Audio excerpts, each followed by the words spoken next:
Pag-usapan po natin ngayon itong mga bayarang DDS vlogger mo.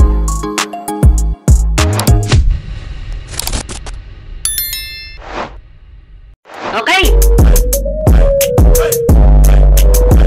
Ayan, bigyan po natin ng reaksyon itong patungkol po kay Kent Garcia. Ayan. Oh, mukhang maganda to. Ano kayang malalaman natin dito kay Kent Garcia? Okay? Atin po itong bigyan ng reaksyon.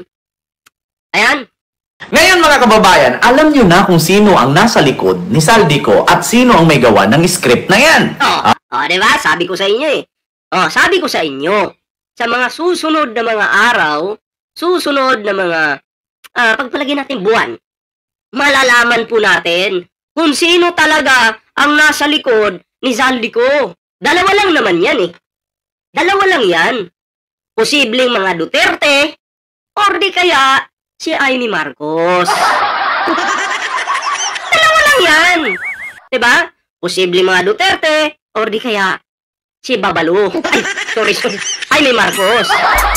Sorry, nadulas bunganga ko. Tao lang, nagkakamali po. Sorry ha.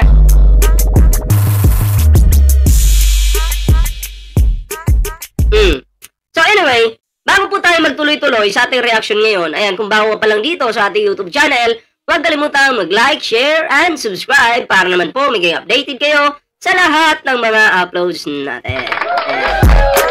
So, ayan ha, may TikTok po tayo, may Facebook po tayo. Ayan ha, sana po inyong suportahan yung ating mga YouTube channel. And syempre, shoutout po sa mga viewers natin dyan. Huwag kalimutang i-share yung ating live ngayon. Okay, tuloy natin mga pre. Dito pa lang. Ay, may mukha ni Amy Marcos. Diyos ko po. Sige, tuloy. Ang sinabi na ni Amy na merong mga babaliktad na witness. Merong mga babaliktad na witness. So, alam na ni Amy Marcos pala ito na may babaliktad. So, kung pag sinabing may babaliktad, ibig sabihin, meron silang, communication. Ha? Meron palang communication. Pambihira naman, oh. Grabing communication yan. Meron pala. Alam eh. Amy Marcos.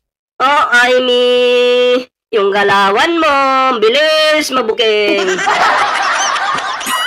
Meron daw malaking witness. Babaliktad. Naku po, Amy. So, walang iba yun. Si Saldico. Saldico, di ba? Saldico. So, dahil alam ni Amy Marcos na may babaliktad, dahil alam po ni Amy Marcos na may babaliktad, ang tanong dito, sino ang gumawa ng script? Alam ni Amy may babaliktad eh. So, sino ang gumawa ng script?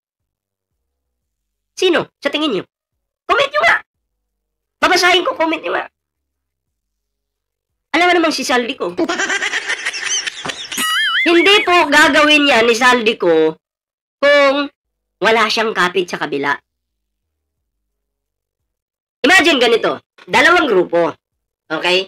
Ako nagtatago, dalawang grupo. Yung isang grupo walang paki sa akin, yung isang grupo walang paki sa akin kasi nga ako magnanakaw ako. Okay? Example lang. Ngayon, didikit ako sa mga Duterte. Sasabihin ko, kakanta ko, ilalaglag ko si PBBM, pero suportahan nyo ako. Kailangan ko yung suporta nyo. Siyempre, malaking tao ka, malaking magnanakaw ka, kapal na mukha mo. Di susuportahan ka ng mga Duterte. Susuportahan ka ngayon ni Amy Marcos. Sige, akong bahala sa'yo. Gagawin kita ng script. Ito example lamang po, gagawin kita ng ganito, ganyan. Magsalita ka lang. Pang sampal natin sa administrasyon. Kaya, ayan, nagsalita yung kupal. Nagsalita. Kasi, merong taong nasa likod. Di ba? Wala na bang ibang script, kuya? Paulit-ulit na lang. Galingan mo naman, pambobo argumento mo.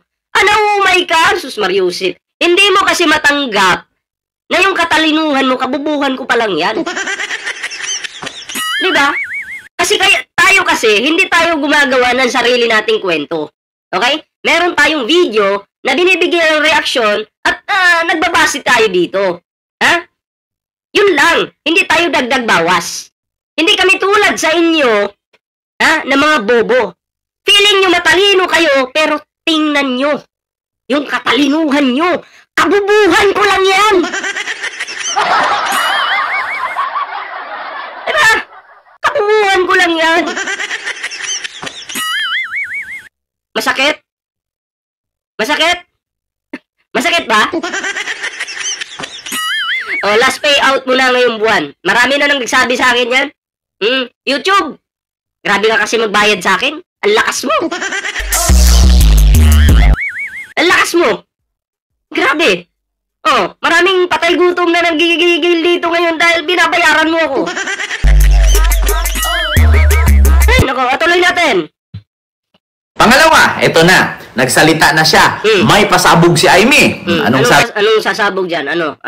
Pasabog na impormasyon si Senator Aimee Marcos tungkol sa Blue Ribbon Committee hearing bukas. Harap daw si dating Congressman Zaldico sa pamamagitan ng Zoom. Ayan na. Kailangan niya ng mismong chair. Pamamagitan ng Zoom. Sus Mariusip. Zoom. Dapat personal. Ha? Huwag yung Zoom. Na komite na si Senator Ping Lacson. May pasabog si Aimee para bukas. So ngayon dapat yan. So actually kahapon lang to na balita ng News 5. Lalabas daw si Zaldico via Zoom meeting. So bakit alam ni Aimee? Yung tanong, bakit alam ni Aimee? So isa lang sagot. Meron silang communication. Diba? Meron silang communication. Planado yung lahat. Pinagmitingan ng lahat kung ano yung ilalabas nilang script. Okay? Halimbawa, ito yung sasabihin mo ha. Ito ilalagay namin sa script. Basahin mo ng maayos yan. Ganito, ganyan. Kaya si Zaldico naging aso na po ngayon. Lalabas. So ibig sabihin, magkausap na sila ni Zaldico. Yes, tumpak! At ako'y naniniwala na may alam din ng mga Duterte dito. Dahil si Aimee Marcos may connection po sa mga Duterte. Tama? Tuloy. Hindi lang si Aimee, pati yan, sila Sara. Pati mga DDS yan. Ako sabi. Yes, tama. Pareho tayo nang iniisip eh. Tama talaga. May tama sila sa utak. Diba? Ko nga sa inyo mga kababayan alam nyo kasi si Aimee, dapat Aimee, hindi ka nagsalita, nabubutasan ka eh. Dapat excited kasi, bobo kasi si Aimee, di ba? O gusto niya magpasikat eh. Na wow, may pasabog pala si Aimee. Dapat kasi tahimik ka lang. Kung alam mo may magsasalita bukas, huwag mo munang sabihin ngayon. Para hindi masyadong halata. Huwag kang masyadong halata. Kung may pasabog kayo bukas, tahimik muna, huwag atat. Diba? Para mabulag, ang tawag doon, mabulabog ang buong mundo, buong Pilipinas, sa gagawin niyo bukas. Si Aimee, atat na atat, nagbida-bida, haba ng baba, haba ng salita. Ang daming sinabi. Ay di isipin ng tao ngayon, putang ina, scripted pala ito. Bakit niya alam na lalabas tapos mag-zoom, mag-video? So, ibig sabihin, planado. Yun nga, planado nga, scripted nga. So, kung planado po ang lahat, dapat ba natin paniwalaan ito? Dapat ba? Of course, hindi. Hindi pwede. No pwede. Huwag po tayong maging uto-uto tulad ng mga DDS. Diba?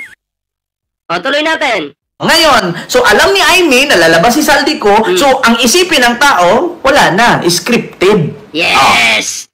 Bakit kaya pareho tayo nang iniisip? Hindi, sabi ko nga sa inyo, hindi naisip yan ng mga DDS, mga tanga kasi. Yung iba, kinulang sa kain. Yung iba, yung katangahan nila, namana pa, galing sa kanilang nanay at tatay, lolo. Hanggang ngayon, nananatili po silang tanga. Hindi po nila ginagamit ang kanilang, oh shit, mekus, mga pre. booking. Diba? So, alam nyo na kung sino ang nasa likod ng script ni Saldico.